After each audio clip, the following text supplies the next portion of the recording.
On today's episode, this is by far the biggest net worth ever seen on this show. Meet David and Victoria. I've learned how to save and not how to spend. I am not allowing myself to enjoy life. David is 36 and Victoria is 35. They've been married for 2 years, yet their finances are largely separate. We feel like we're just roommates sharing joint expenses on groceries and utilities. David is a startup founder. He's cash strapped. He optimizes his monthly take-home pay, leaving him with little cash. There's been times where she's requested a Venmo from me and I'm like, I don't have that in my check-ins account. Victoria is a wildly successful entrepreneur who struggles to appreciate her accomplishments. I don't take enough time to look back on where we are and what we have achieved. It's kind of toxic, huh? It's my Korean DNA to torture myself. Now, despite their immense wealth, David and Victoria's money psychology is holding them back. There's always this fear that tomorrow may not come or tomorrow may not have what we have today. Can they ditch their old money mindsets and embrace their rich life? There's definitely a scarcity mindset and some extension of frugality that was taught and that was instilled in our upbringings, both together. So I think that's definitely pulling us back. Let's meet David and Victoria.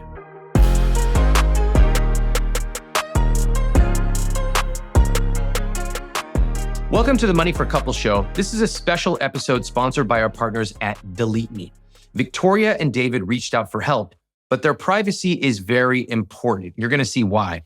They have by far the highest net worth we have ever seen on this show. And in the past, she's been burned financially by business partners.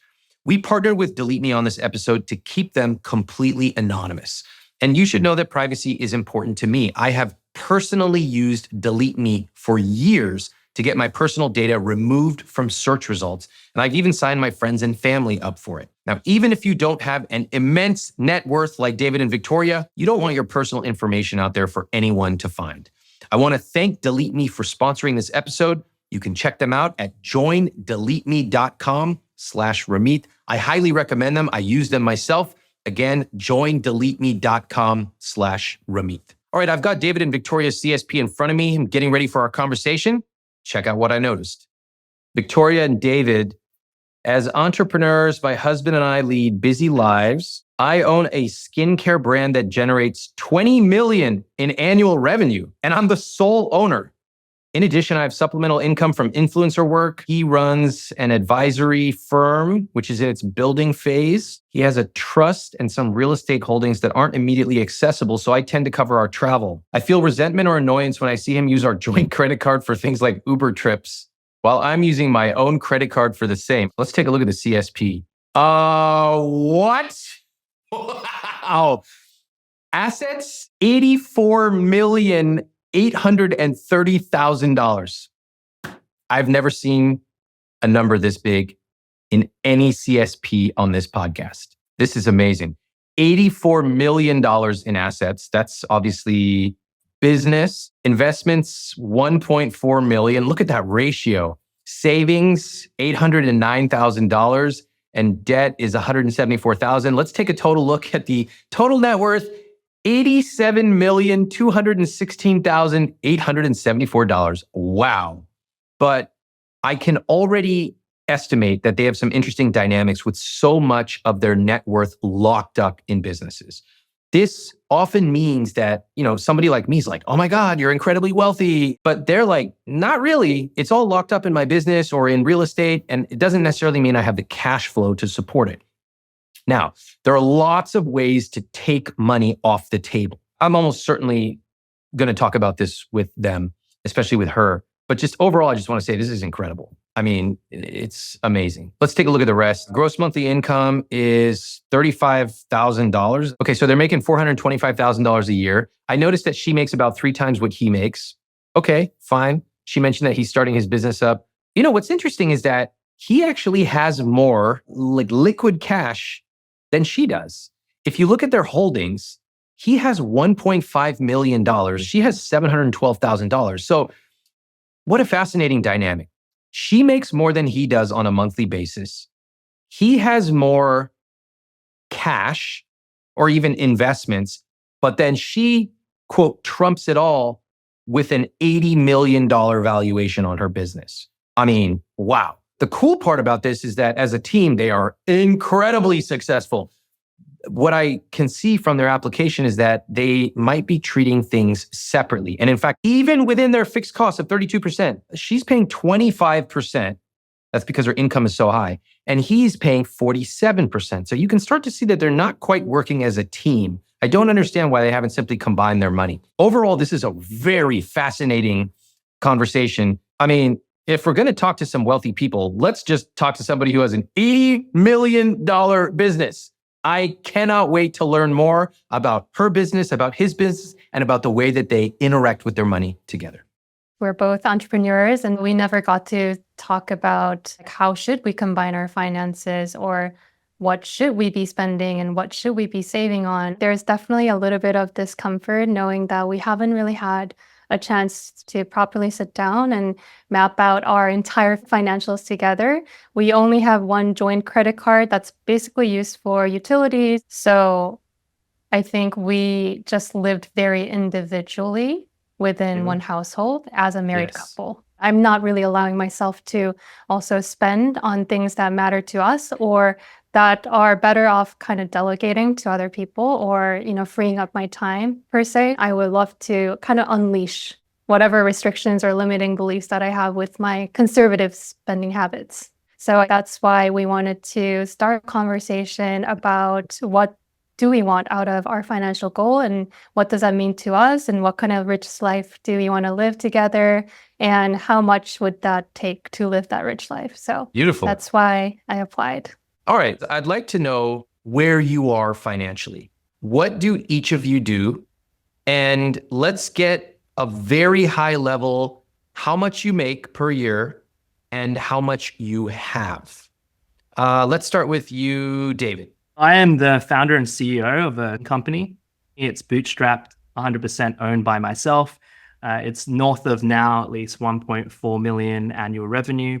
My salary started off with me just writing off every expense that I could in 20 to 21, and it slowly moved up to roughly 120,000, give or take, before tax. Your holdings, give me the high level. If you include the valuation of my company plus a property that I own, about close to $5 million, investments of 1.2 million across 401k to private equity, angel investments, savings of about 300,000, and a slight debt from that investment property of 174,000, but it's offset by my cash in my mortgage loans.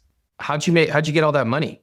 I started off in corporate. I remember saving every dime to basically invest into my first property. And then additionally to that, a small amount of trust from my parents, which I then invested into stocks and private equity and different instruments to be a steward of that money. Got it. Okay, great. Okay, thank you very much. That's very helpful. Victoria, same numbers from your perspective. I basically have two large income streams, one being a content creator. And then on top of that, I do have a skincare brand. All in together, my yearly salary before tax would be around 350,000 a year. In terms of the liquid cash and investments that I have that I can liquidate immediately would probably be around 700K. And then I guess everything else is tied with my business. So if I were to sell my business tomorrow, I think the valuation would be around $80 million. Wow, that's amazing. So here you are, both having succeeded, growing large businesses, and both being on here shielding your identities. I'm curious about that. Why are we not seeing your full identities today?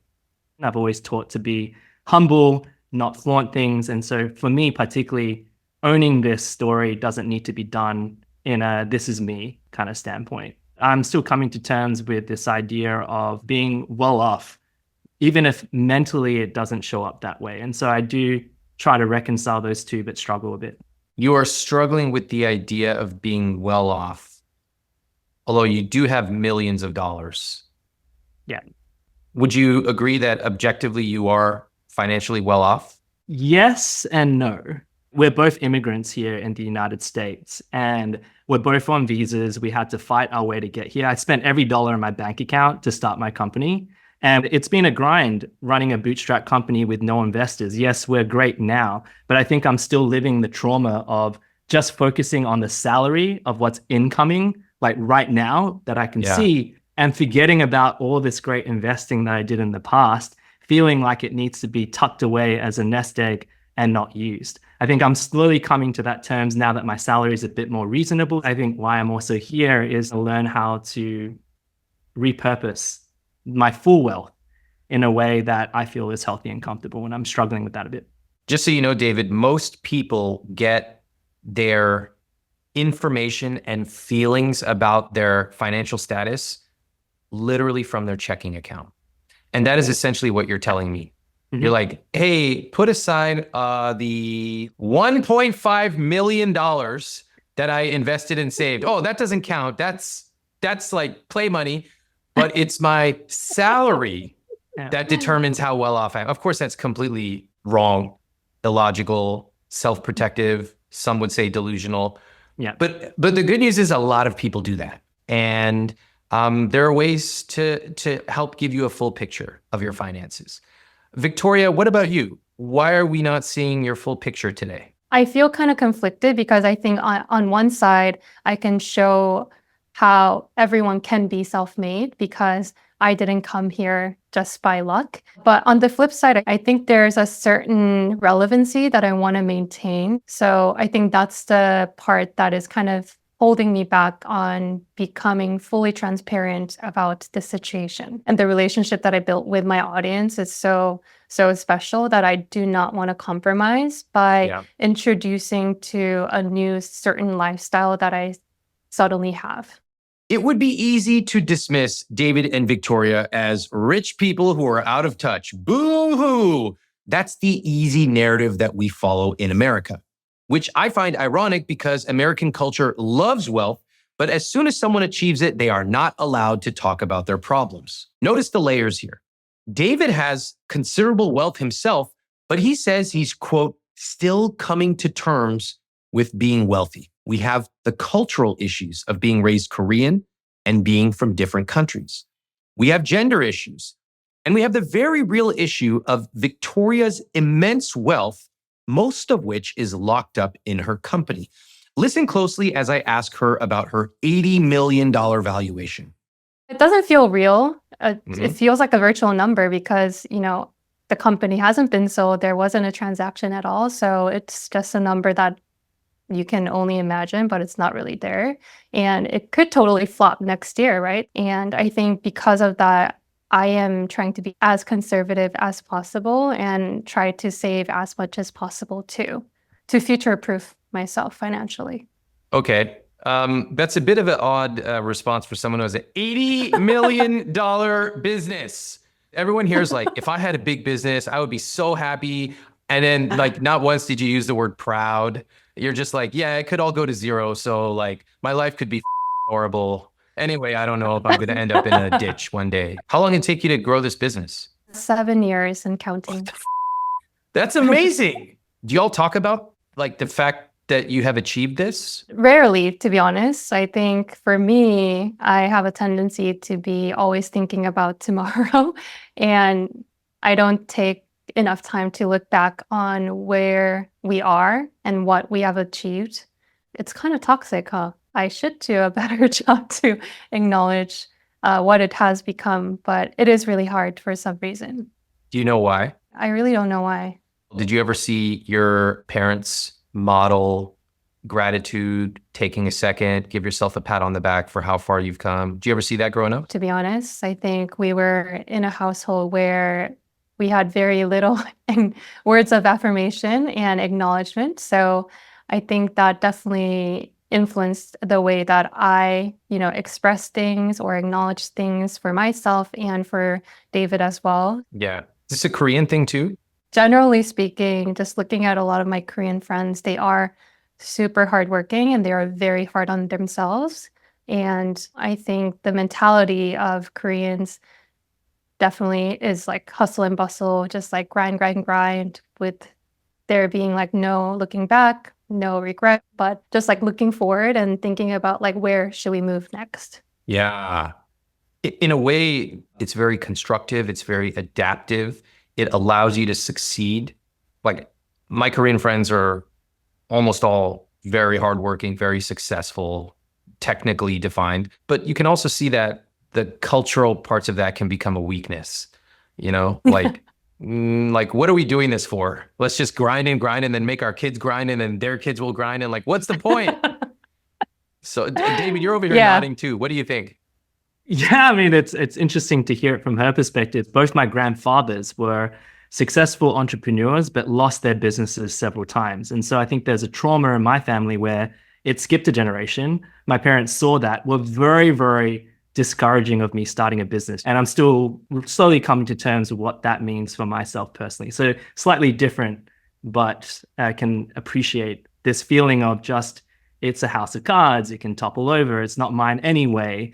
And so what's that going to mean for how I live a life that's intentional, ethical, but is right for myself and for Victoria? And that is what I want to talk about now.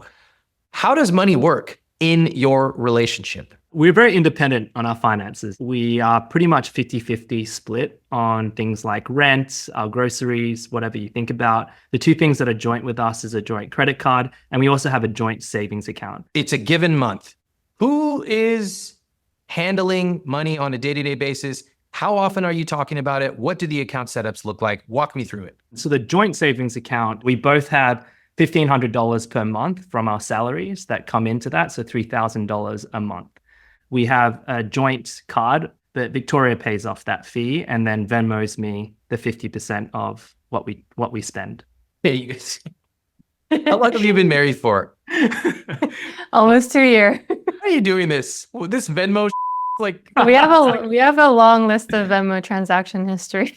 Okay. All right. So you have a 50-50 split on expenses. You have a joint savings account. Victoria, you are paying off the credit card and then getting Venmo'd from David.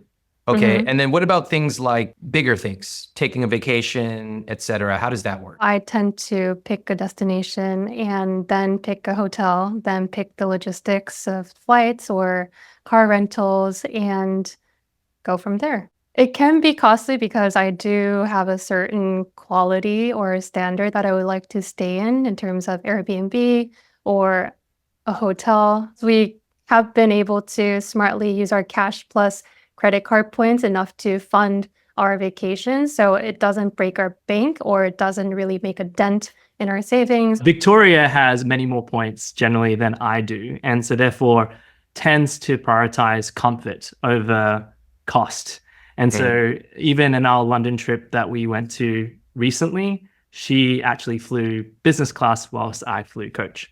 What? Hold on. So let's set the scene. So she's already seated in business class, and she's got like the big headphones on and she's got a huge scarf and she's just sitting there drinking champagne. And then what happens? You walk past her? It literally walk past her and then wave and then have like a bit of a smile. And then I walk down to coach. What do you guys think of this? It's kind of interesting. Well, I'm actually quite okay with it. If I don't feel like I'm getting a good deal on the flight, I don't really see the problem in flying coach. Yeah. Okay. I would never sit here and tell someone you have to spend more on something you don't care about. I am curious the way that you both talk about flying and taking vacations.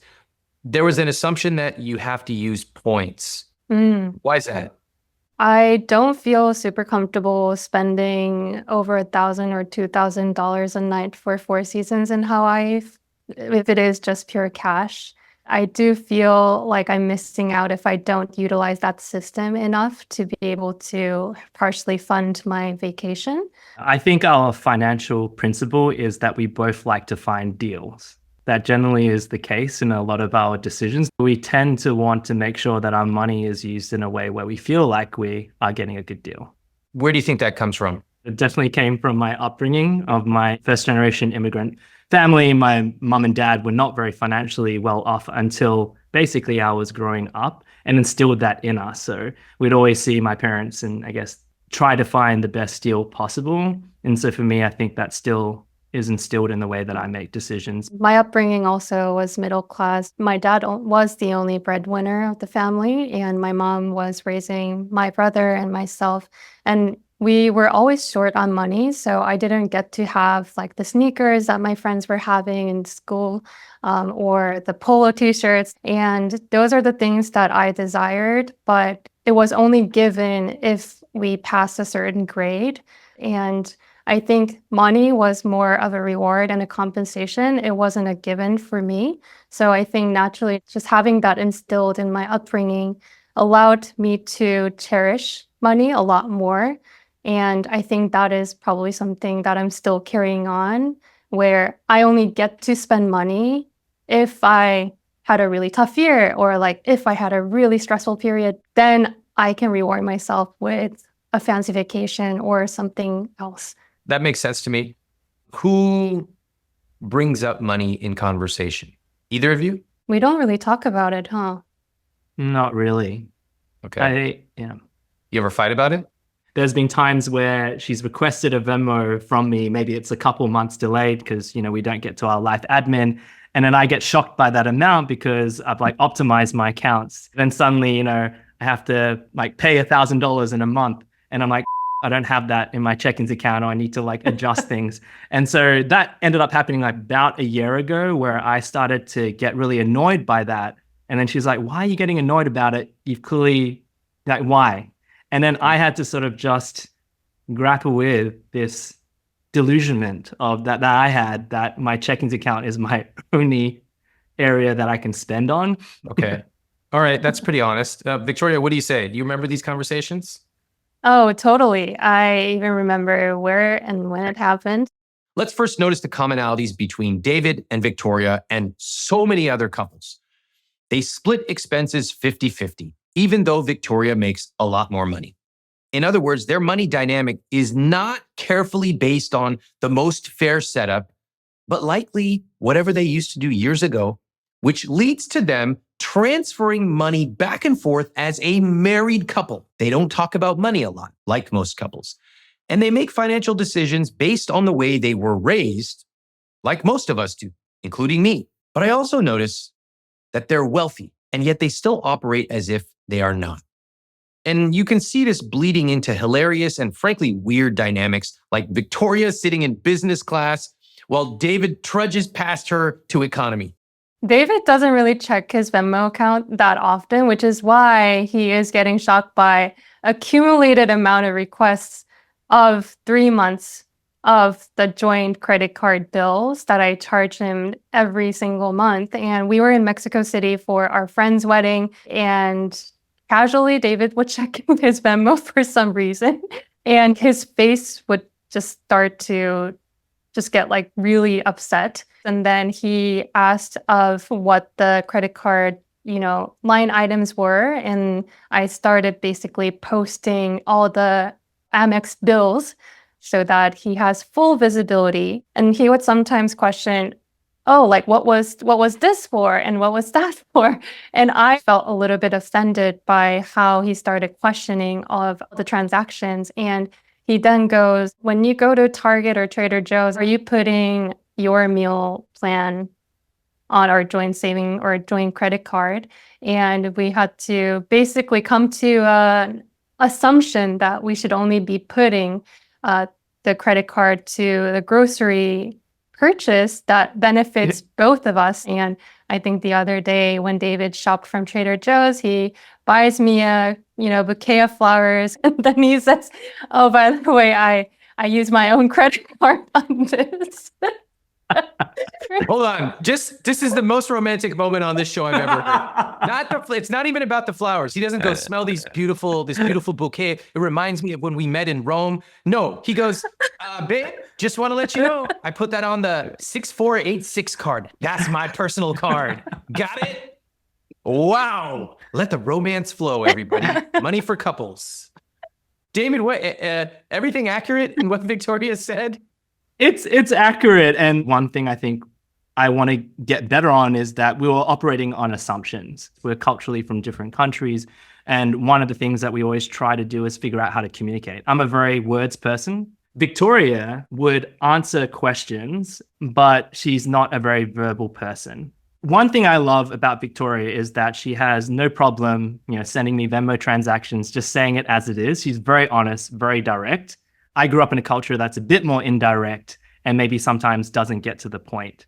And the second thing is I think by talking, whereas Victoria needs time to process and then get to her conclusions, then have a response. And so when it came to things like talking about money, I first of all didn't feel comfortable bringing it up with her. Now we know that I can just bring it up and it's fine. She may not have the answer now, but I just need to be able to get that response from her once she's been able to process it. I hear a couple of things. First off, I hear some conversations that my wife and I have had, and I want to acknowledge them because if you have a high income couple, especially a couple where there's a disparity in incomes or net worth, you're going to have assumptions. I personally like to stay at nicer hotels than my wife does. It's not really her thing. For me, I love it, I want it, and I'm willing to spend on it. So I can hear that there are some conversations and agreements that the two of you need to have. And it sounds like you've started with things like, where you sit on the plane and hotels and things like that. But the second thing that I hear is being on a beautiful trip in Mexico City for a friend's wedding and letting a small dollar amount intrude over the beauty and experience of that trip. We are literally talking about a rounding error. We are talking about you making that much money in interest in a week. Like, this should not even be a conversation. And so what I hear there is letting your past stories actually intrude and detract from what would otherwise be a connective experience. And that's what I want to change for you.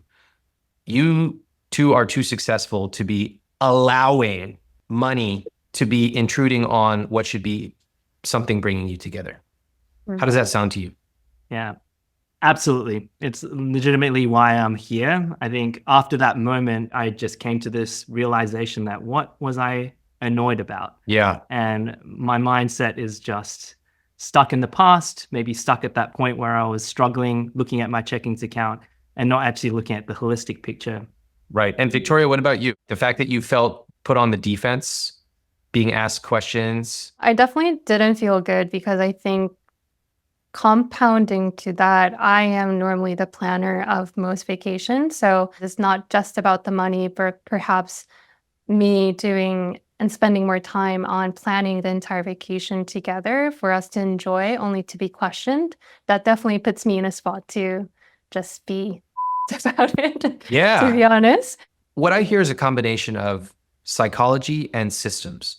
The psychology part is, we need to save on everything. We need to only use our points. Spending less is better than spending more. Just these kind of deep things that run through. But then I also hear systems, such as, why is this couple Venmoing back and forth? That's a systems issue, okay? Why does this couple have one partner planning everything and then getting questioned? That's a systems and agreements issue. David, you mentioned that you have something like $1,000 in your checking account, and it actually causes you a ton of problems. Yeah. You should probably have $20,000, $30,000 sitting in your checking account, okay? And if you calculate the math on how much you're gaining by putting it in a high yield save, it's like nothing for you. But it causes you all these things that could be eliminated with a systems change. Victoria, any comments on what I just said to David? Yeah, I think that's definitely one of the root cause of where all these emotions are stemming from. Yes, it shows up. It's like the fingerprints are the loudest in the checking account.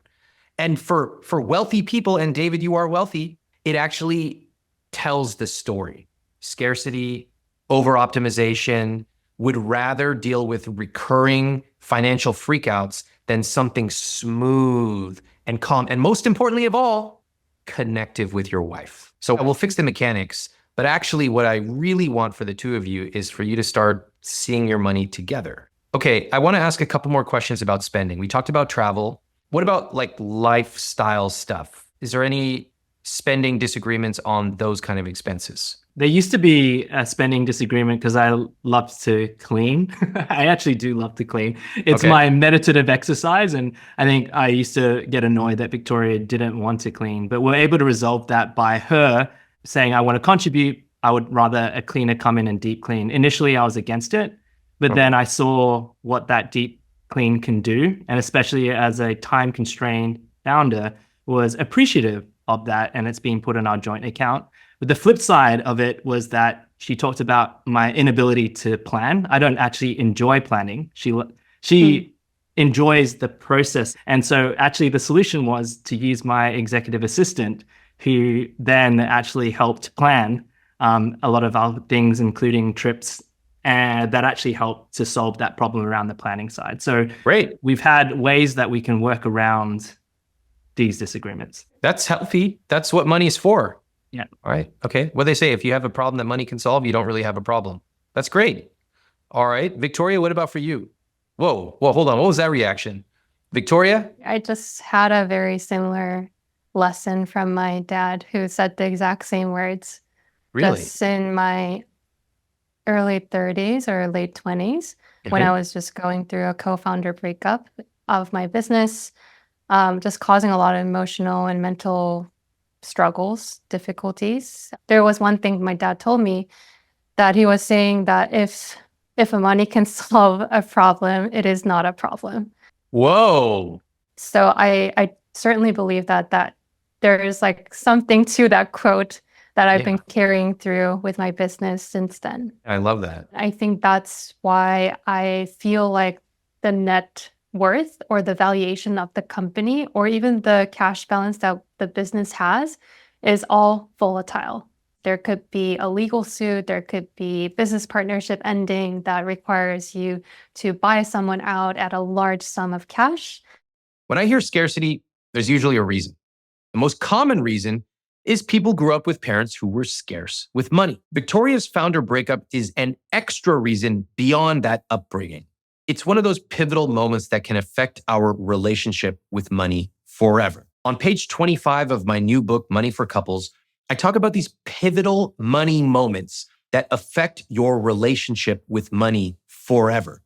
If you go through the list, I will bet you will learn about why you treat money the way you do.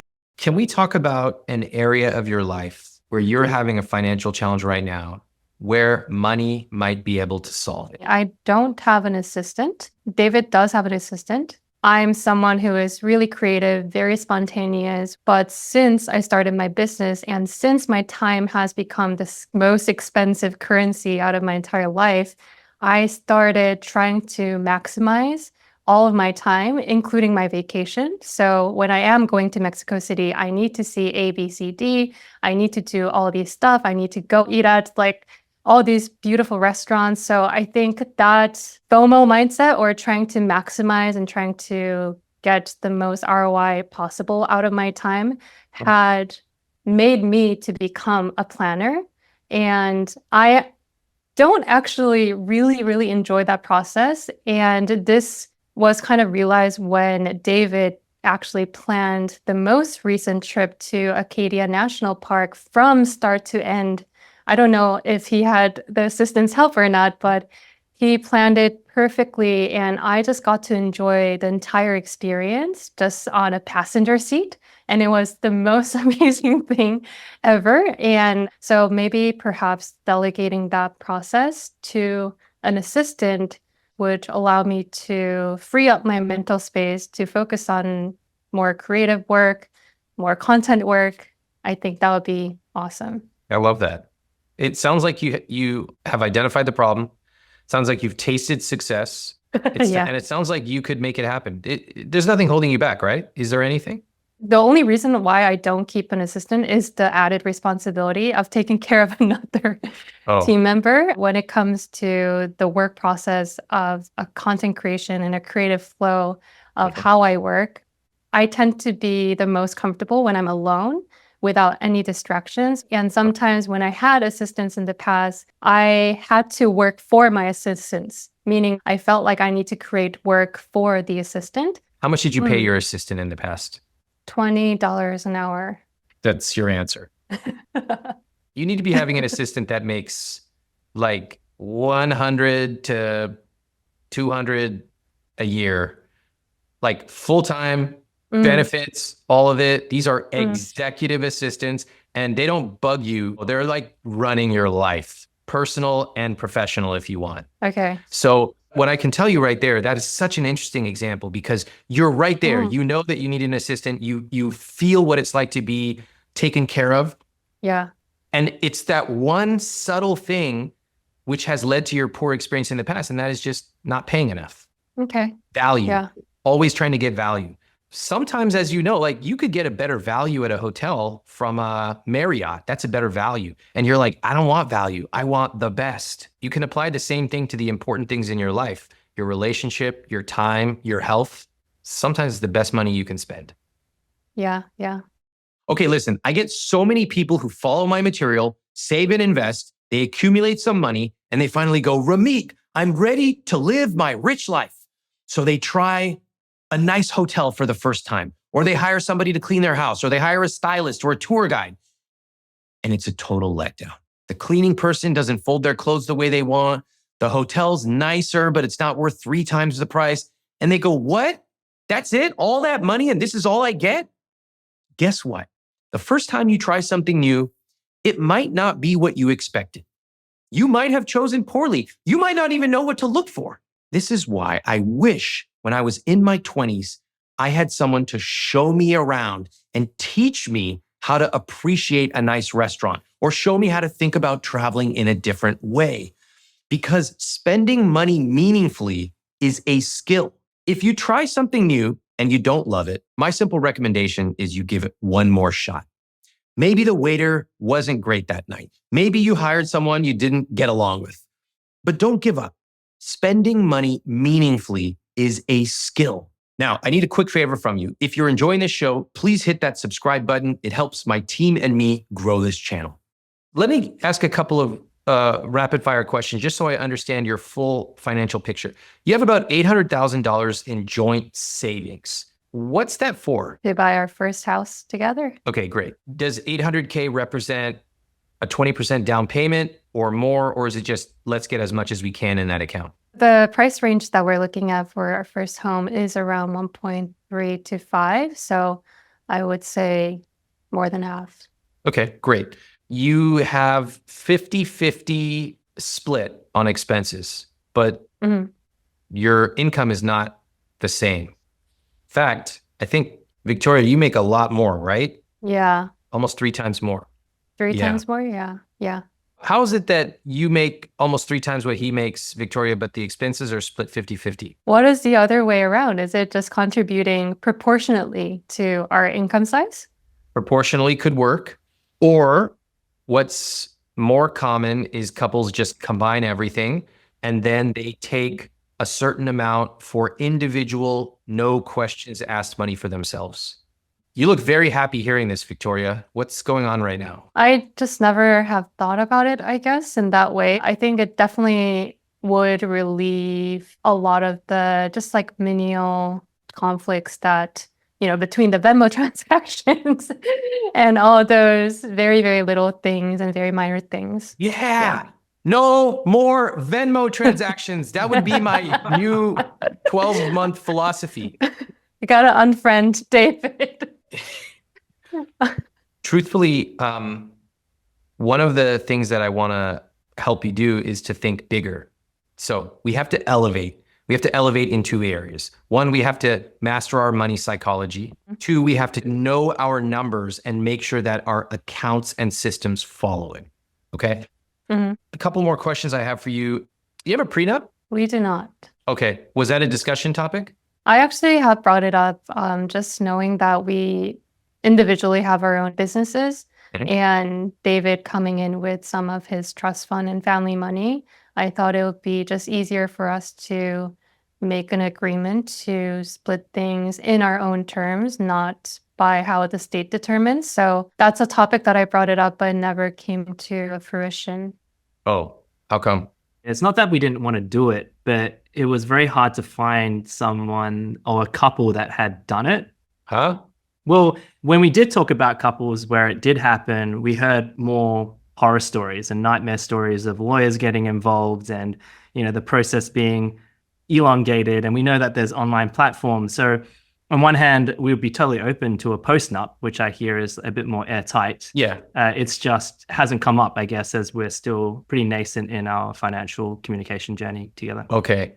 Well, I did it. My wife and I went through the process. Actually, it was pretty hard. I'll tell you that. Yeah. It was pretty hard. It was challenging, and the lawyers get involved and all that stuff. Right. But with the premarital assets you've both brought, and the fact that there's businesses involved, which has inherent complexity, I think a post-nup would be something really smart. You have the means to be able to get lawyers, get your own lawyer, and this is a very typical, common thing. So yeah, I actually would encourage it because it just gives you a clear set of rules. Right now, you're not even talking about money at all, much less even talking about rules. Yeah. So with this amount of nebulous numbers, and there's this business that might sell one, who knows? We need to put some rules around it. It just feels so much better. It's interesting that Victoria did not know there was any other way to combine incomes without splitting it 50-50. And they also haven't gotten around to signing a prenup. Her business makes $20 million a year. And David is a millionaire too. What do you take away from this? I notice that just because you know how to make money does not necessarily mean you know how to manage it or spend it. Those are three separate skills: making money, managing money, and spending money. I also noticed that nobody who makes this kind of money should use lack of time as a reason to not get around to something. You can literally buy back your time. I'm going to show them how, but first I have to help them get more connected over money. The theme of your relationship that I see from a financial perspective is separate. Yeah. She goes on different airline seats than he does. She plans, he's the passenger. She sets up the spending plan, he questions it, she feels resentful. He, she, he. The only time that I hear us as it relates to money is, can you guess? Our joint savings account? That's correct. One joint savings account with a large amount of cash for a house, which is a great goal, at some point in the future with a very wide range. That's it. But I hear inklings of what could be. I'm totally with you on that assessment. We feel like we're just roommates sharing joint expenses on groceries and utilities. Beautiful. Can I ask, if you made no changes today and you continue the separate paths that you're on, what would happen? I think our spend will be limited to whoever at that season of life is earning the least and maybe focused on just what we're bringing in at that point in time. Okay, that's an interesting insight. So you would be playing to the lowest common denominator. Your checking account balance. Yeah, so exactly. So that could definitely change if we change our perspective. What else would happen if you continued living separate financial paths? Victoria? I think we would have a lot of assumptions and resentments when it comes to bigger purchases like home, when maybe David could feel like I can contribute more because I am earning more. Or if you look at the amount of investment that David has, he definitely has more investment. So I could resent David by not putting in more proportionately. So I think it would definitely continue to kind of snowball unspoken conflict and just assumptions and resentment within us. I agree. Anything else? Fast forward, think about 10 years, 20 years, 30 years from now. And what would be happening on a day-to-day basis? Worrying over the small things that actually become even smaller, but we've just kept that habit. Yeah. And what's the implication? What would happen in your relationship? I don't know if it would really grow. That's something that's just on my mind. It may stay stagnant because both of us are achievers and we want to unlock our gifts to their fullest attention for the greatest good. And I think this would actually hold us back. Okay. All right. Can we take a look at the CSP? This is easily the most fascinating CSP I've ever seen. Victoria, why don't you go ahead and read off the word in bold and the number in full next to it, please. Assets, 84 million. I don't know how to even read this. Take as long as you need. We have to hear this full number. 84,830,000. Absolutely amazing. You should be incredibly proud of yourself. And I know that you are anonymous here for everyone to see, but I see you and I see what you've accomplished with this business, and I am in awe. Well done. Thank you. Let's continue on. Go ahead, Victoria. Investments. 1,400,000. 1.4 million. That's good. Savings 809K. and debt. 174K. All right. What's the total net worth? 87,216,874. What's it like to see these numbers, Victoria? It didn't feel real because it's not tangible, to be honest. Yeah. I think it still feels like it's not mine. So it's quite an interesting dynamic that the two of you have. In many ways, you're at the absolute cutting edge of being financially sophisticated, both of you. However, you can see that you have a very strong weakness on the money psychology side. What a tragedy if you end up being worth tens of millions of dollars and you're not able to go to a nice hotel and you're arguing over a tostada. It just doesn't make any sense. Okay, is her business worth $80 million?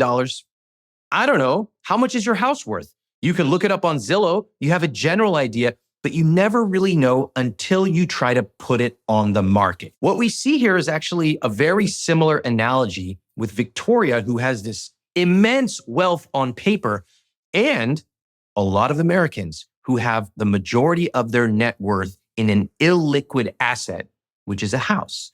So this is actually somewhat similar. We can all relate to it. It's just that she has a lot more zeros at the end. So is her business worth 80 million? That would be a 4x multiple on her revenue of 20 million. 20 million times 4. I asked her and she confirmed that's what her VP of finance told her.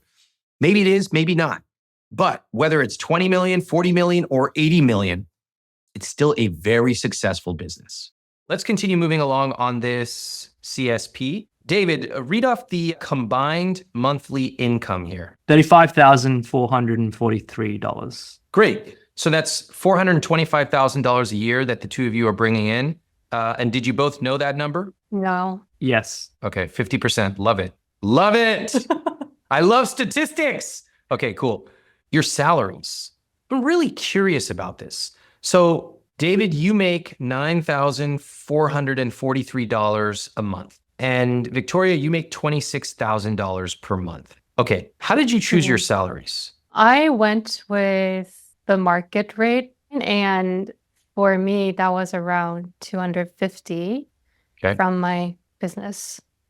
And you've upped it a bit. You pay yourself about 312 or so now, right? That's mixed with my YouTube income.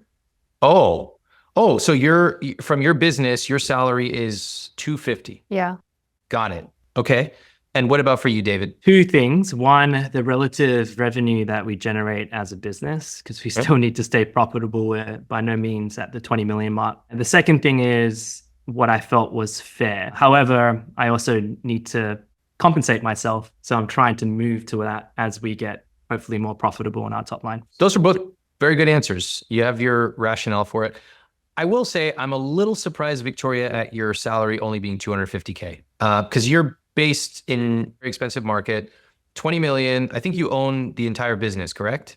Correct. Seems a bit low, right? Does it? The CEO of that level should be making ballpark, depending on how you benchmark, 500, maybe more if you wanted to. I mean, it makes no difference. It's your business. What do you think about that? Yeah, but for me to take that as a founder, it does feel like I'm taking advantage of my own company for some reason. So yeah, I never felt comfortable because I know there are a lot of other founder friends who take way, way, way less. Do you have any founder friends who take more? No, not in my immediate network. What does that tell you? That I need more founder friends who are way bigger than my business. The lesson I would take away is you need diverse founder friends because founders are very good at being martyrs. They martyr themselves into running a business for 10 years and then they end up with nothing. And being an effective founder, as a founder and the face of a business, I will tell you that psychologically, I had to get comfortable with the idea that a lot of this business depends on me. Like your business depends on you. Of course, I have an amazing, very talented team, but this business means I have to be happy. Yeah. I have to be energized. Yeah. And if I'm not, everybody's out of a job. So that means maybe I'm going to find a way to feel really good about traveling to beautiful places that inspire me. Maybe I'm going to feel really good about having an assistant who's absolutely top-notch and runs my life and paying. In your case, I would see no problem with you increasing your salary. Yeah. You're the face and the founder of the business. Yeah, that is true. Do you see how none of these decisions are about the individual money, or you have plenty of money, but the psychology of getting there is actually what makes you more effective with money.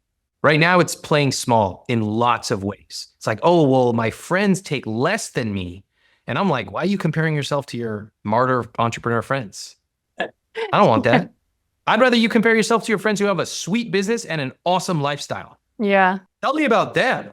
Let's just quickly go through these numbers. So the fixed cost number is 32%. Now I want to point something out. It's one of the lowest numbers I've ever seen. Okay. Really? That means you're living very conservatively. Investments are at 7%. Fine.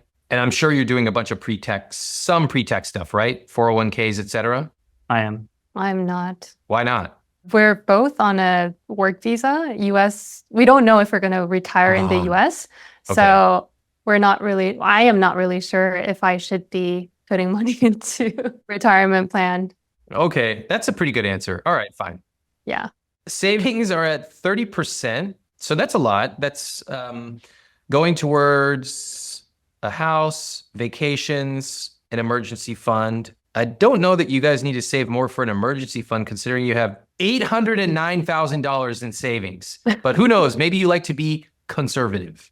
And then finally, the biggest lie of all on this CSP is that you spend $6,900 a month on guilt-free spending. We all know that's not true.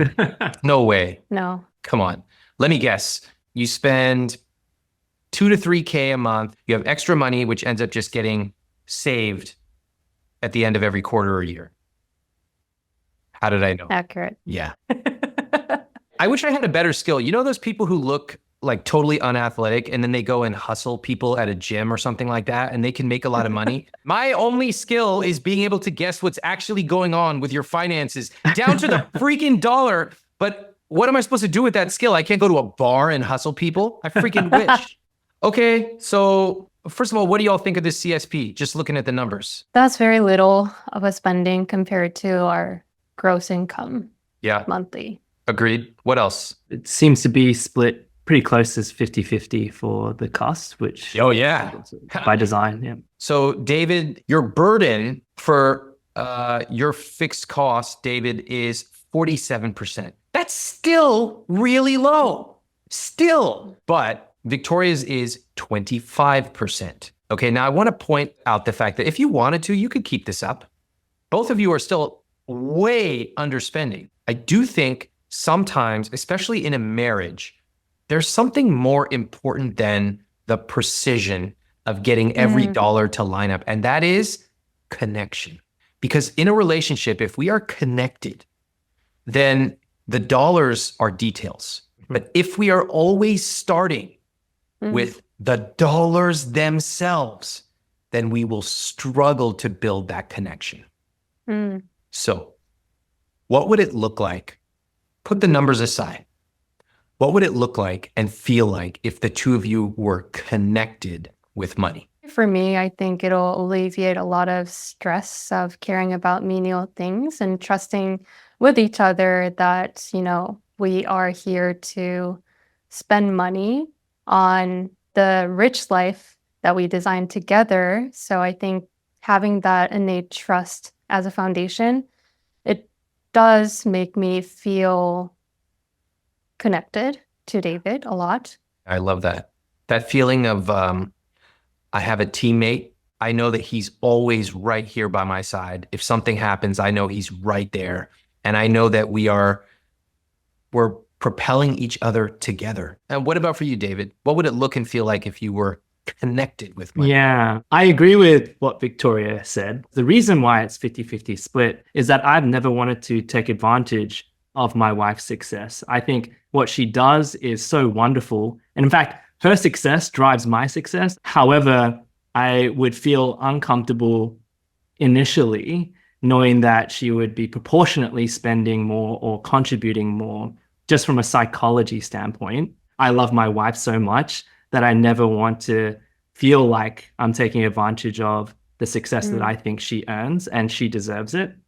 But I think then in the longer term, if we actually come to a healthier relationship with money, I would actually feel much more rich, to be honest. If I just took away the numbers and didn't think about it, and for us to just have a joint account of which we're thriving together, I would feel much more free, much more happy, in order just to enjoy the things that we collectively want to do and not get so hung up about the specific numbers. What do you all think? You both shared a beautiful vision. You want to talk about how each of those visions made you feel? The first point that you pointed out was very interesting because I have never thought about it that way. I also subconsciously had a mindset where the male in the household needs to provide. Therefore, I think for me, I was okay leaving this like 50-50 split for the longest time, just knowing that, I deserve to be cared for by my husband. Although our income is not at a place where it is just or fair to split 50-50. So I think hearing that from you definitely made me, feel like you shouldn't be worried about that. And I think by just out of this conversation, hopefully we can have a more abundant relationship together financially and just spend on things knowing that we trust each other. I can learn how to have a growth mindset in that psychology to allow for that to happen as long as you feel comfortable with it as well. Yeah, 100%. It's pretty beautiful to hear. You know what I really loved hearing the two of you was seeing this shift from transactional to connective. And that is such a deep transition because consider that right now, when you're in the transactional phase, it is built so that you question each other. However, when you move to connective, it's totally different. The idea is, I love you, I trust you, and by default, I know that you're going to do the right thing. It infuses its way into every decision you make about money. Let's go back now to the CSP. If we took this ability to go from transactional to connectedness, what would change in the CSP? The fixed costs can change by proportion of salary. Perhaps that can increase what we end up spending together. And maybe rather than just a single joint savings account, we can actually have more joint vacation, joint other things that can insert into our ability to spend. Yes, 100% yes. Let's go through it each because this is where you actually get to design your rich life, okay? So first of all, do you know what your rich life is? I know you want a house. What else? That house is going to be renovated by an award-winning architect. Nice. I love it. Okay, great. Keep going. I would fly business class with my wife and enjoy that and experience it. Whoa. Okay, love it. And then because we are immigrants here, I think that allows us to be also open to an idea of having one house in each continent. So one in UK, Europe, one here in New York, and one in Korea, and one in Australia. I think that would be amazing. It's powerful. I love that. Okay, give me something more day-to-day. Why don't we sign up for a more expensive gym membership that allows us access to a pool or a personal trainer? I love that, by the way. I like that it's individual. And maybe Victoria joins along or maybe not. That's up to you. But I like that you're picking something individual, David. Is there something together?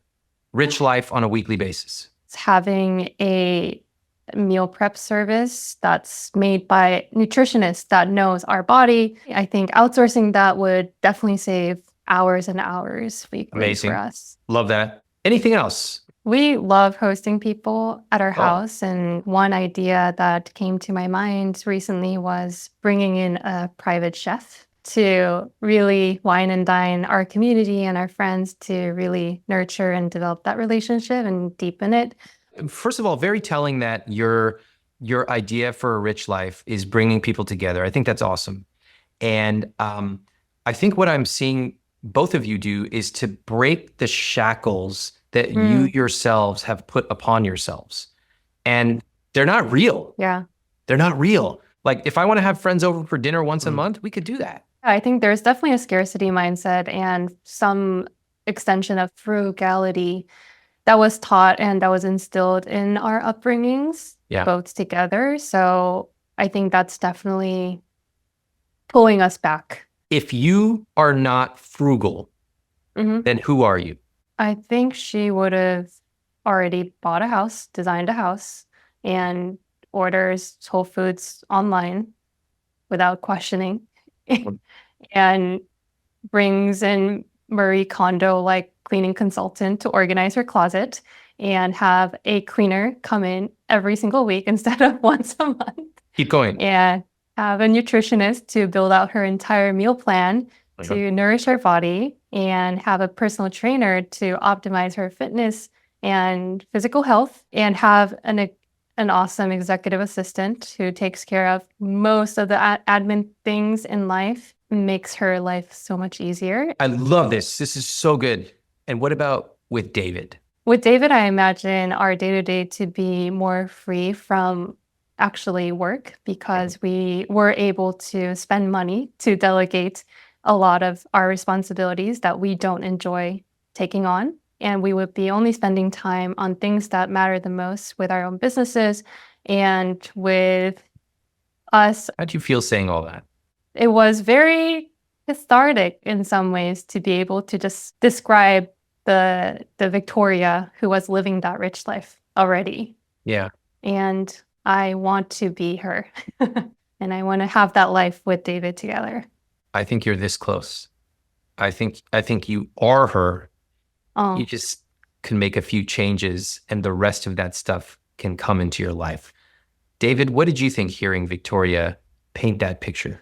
Could see a weight falling off her shoulders, just allowing her to openly speak about what she wants. Again, these aren't surprises. She's mentioned these here and there, but there's been things that have held her back. And I think part of that might be myself, right? In the way that I want to be 50-50. And so if I change my psychology to that connectedness, not transactions, and see our collective income together, and I think that would be great to experience that together. Psychologically, we've always had this fear of living beyond our means. And you've clearly shown that our means are much larger than what we're living. That's kind of what I wanted to nail, was that it's okay to do this and we're not going to suddenly become indebted. And especially as immigrants here, there's always that fear, having seen our parents almost lose it all, that I think it traumatically just is instilled in us, that there's always this fear that tomorrow may not come, or less so, tomorrow may not have what we have today. I think it's really beautiful to watch the two of you talk about your joint rich life together. We started separate and now we're talking together. And part of building something bigger together is actually starting with yourself. The two of you have worked really hard, and there is no virtue in living a smaller life than you have to. Can I share a story? yeah, please. My wife and I went on a long honeymoon, and on the last day of our honeymoon, we were in Thailand, and we were at this beautiful resort and watching the sunset. And my wife said, at the end of a trip like this, I would usually be sad, but now I know if we ever want to come back, we can just come back. And I felt so good because she was so abundant. What I learned as an entrepreneur was, when I surround myself with beauty, I get inspired. When I stay at beautiful places, they're tend to be expensive. I see all these other people staying there for weeks, sometimes months at a time. And it forces me to remember there are a lot of people out there who are happy to pay for great products and services. I come back, I'm not trying to discount, I'm trying to create amazing value. And my students or customers are happy to pay. So am I just justifying staying at a nice hotel? Maybe.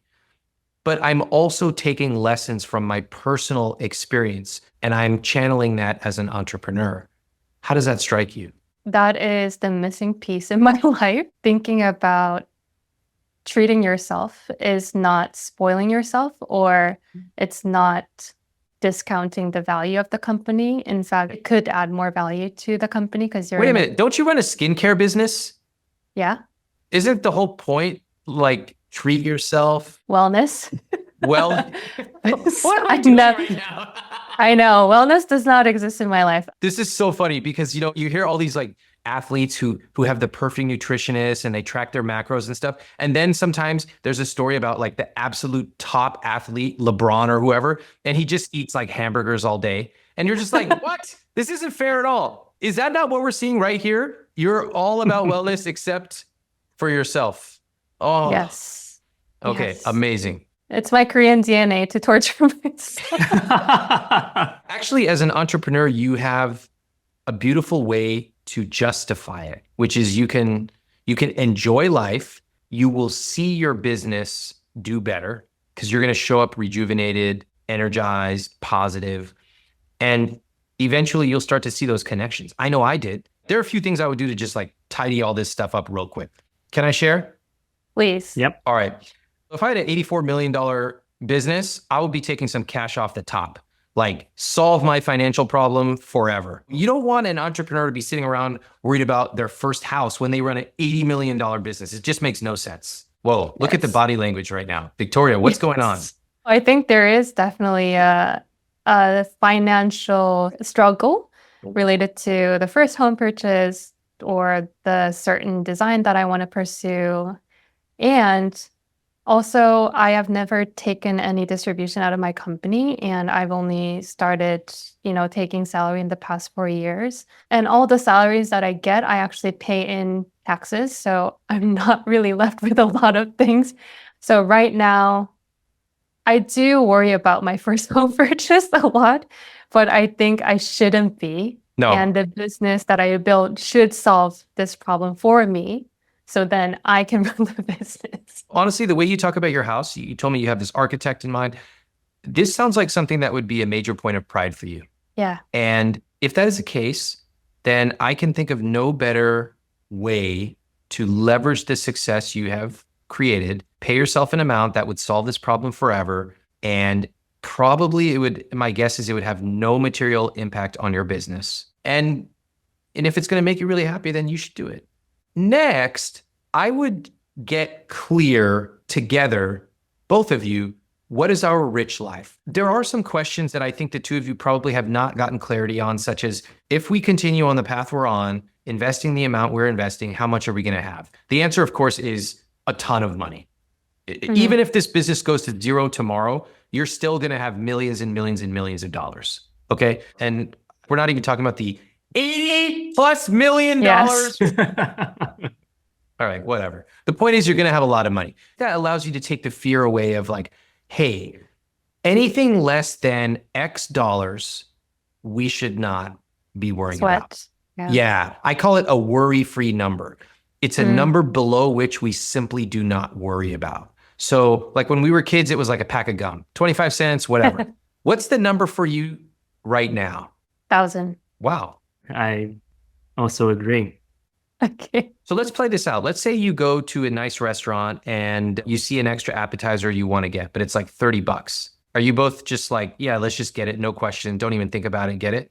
Yeah, 100%. I think that this worry-free number is a good guideline. My suggestion is you try it for 6 months. Mm-hmm. Really go all in. And after 6 months, you can adjust it. If you find that you're spending $1,000 a day, which is never going to happen, then you can adjust it. If you find that like you checked off all these boxes and you're like, hey, I want to actually up this number, you can also up it. But a good way to make decisions is let's pick an approach and stick with it. Both of us have to exercise these muscles. And after 6 months, we'll take a look and review it. Mm-hmm. Okay, a couple other things I would change. I would set your accounts up using the approach in my book. I have it in chapter 9. And that is all the money comes into one joint account. You have a joint checking. You have a joint savings. Your bills are paid primarily because your future is together. So most of your bills are going to be joint. Of course, you each have a no questions asked individual checking and individual savings account, and you do whatever you want with no questions asked. You would have multiple savings accounts, roughly up to 5, and those would be for specific things. I actually think this is where the two of you could talk about your rich life and then start to put the money aside. Sometimes when I'm talking to a couple, I ask if I can just tell them what I would do in their situation. And I had to speak up here because I see so much of myself in them. And I also know that a few small changes could make a major difference to them. When I was starting my business, deciding how much to pay myself, it's like, what? You never grew up being able to change your own salary. So I had no idea how to think about that. And then as my business grew and I became a little bit more savvy and I had more advisors who could give me advice, I learned, oh, here are the trade-offs when it comes to how much you pay yourself. I also saw a lot of entrepreneurs who pay themselves almost nothing. And I realized I don't want that for myself. I want to have a healthy salary so that I can run my life. Sure, I'd like to take some distributions because of the business structure that I'm in, but it's really important not just to grow your business, but also to take care of your personal finances. And having done that over 20 years and really built up a cadence, tried different things, I've come to find the area that feels good for me. Every founder is different, but I wanted to share. For example, Victoria increasing her salary and taking some money out of the business could change the way she feels about her finances. She'd feel more secure, more safe, while massively de-risking her financial position. And David and her deciding on a rich life vision together and then making that happen, starting with something small, would really help them connect over money. In other words, this business is great. It's doing fantastic. Let's not cause anything to harm that. You can also have a very successful business and plant the seeds in your own personal and financial relationship. And finally, a monthly money meeting. Notice the reaction here. What am I noticing from the two of you smiling right now? What's going on? I don't know. I feel like it feels simple and doable, and it'll bring a lot more joy than I would have imagined, because I think there is a fear, discomfort about the topic of just money and combining money together, but it does feel so easy, and that should be done, and that it would better our life together. And I'm looking forward to it. That's why I was smiling. And I'm just surprised that she's looking forward to it, because a lot of times she doesn't like things to feel like work. And I think we've had to be a bit more spontaneous with communication. That's why I'm surprised, but also looking forward to it, because that's very much my vibe, which is let's sit down periodically and just talk about it. I love that. One of the best things in a marriage is to discover surprise about your partner, right? What a beautiful feeling. Okay. This meeting, you can have so much fun with it. So you can imagine one of your first questions before you even have the meeting would be, hey, how could we make this meeting magical? And it might be that you each alternate planning it. One of you could plan it at a beautiful, quiet cafe. Another one could plan it outside in Central Park. Whatever, it's up to you. And of course, you want to give yourself the space to sit down. You know, you might want to have a computer or a phone, but this is an experience. And yes, we will get to the nuts and bolts, but actually the most important thing of these meetings is, how do we want to feel afterwards? Do we want to feel that we got to the second decimal place? Maybe. Or do we want to feel connected, that we are teammates and partners? I think that's the one. And when you do all those things, when you get specific with your company about taking some off the top, when you combine your income, when you have your rich life vision, when you run your numbers and you have your multiple savings accounts and your account set up, guess what? You're not going to be Venmoing back and forth anymore. It's just eliminated. You're not going to be talking about random transactional costs. That's going to be gone. You're not going to be critiquing each other because you've set the structures up right and you've got your money psychology working to improve every month. That's how we do it. Whether you have $50,000 or 80 million plus. I want to thank David and Victoria for sharing their inspiring story. When was the last time you heard a couple worth $80 million talking about money? Never. This kind of stuff only happens behind closed doors. That's why I love bringing all kinds of people on my podcast. People who are in hundreds of thousands of dollars of debt, people who have tens of millions of dollars, all of it, because we don't shine a light on this. We only have caricatures of what poor and middle class and rich people do. I want you to see how they actually talk, and more importantly, how they actually feel. Now, what's interesting is their unique perspectives, their cultural upbringings, the gender dynamics, the fact that they are entrepreneurs. I want to congratulate you on your success. What excites me about this is that clearly the two of you love each other. You clearly respect each other. You have the financial means to live a very rich life. And with a little tweaking, you can actually have so much more fun along the way. This was such a fun episode to do. I want to thank Delete Me for partnering with us on this very special episode and making it possible to protect David and Victoria's anonymity. Let's check out their follow-up videos. First, Victoria. One of the biggest surprise was definitely me feeling really ashamed about my wealth. I don't know why there's like an inkling in me that I want to kind of hide that away from my YouTube audience or from my direct network, even though I'm following a lot of people who self-made themselves and they are open and transparent about how they build wealth. And I take so much insight and knowledge and lessons from those people. A little change that I personally made was ordering grocery online and ordering organic groceries without just seeing the cost incremental. And then jointly, we're exploring options to merge our finances together. And I think next step will be looking for a post-nut process and get some lawyers involved to draft an agreement and set some rules and boundaries and values, of course. So I think that's something that we're really excited to go into. And now, David.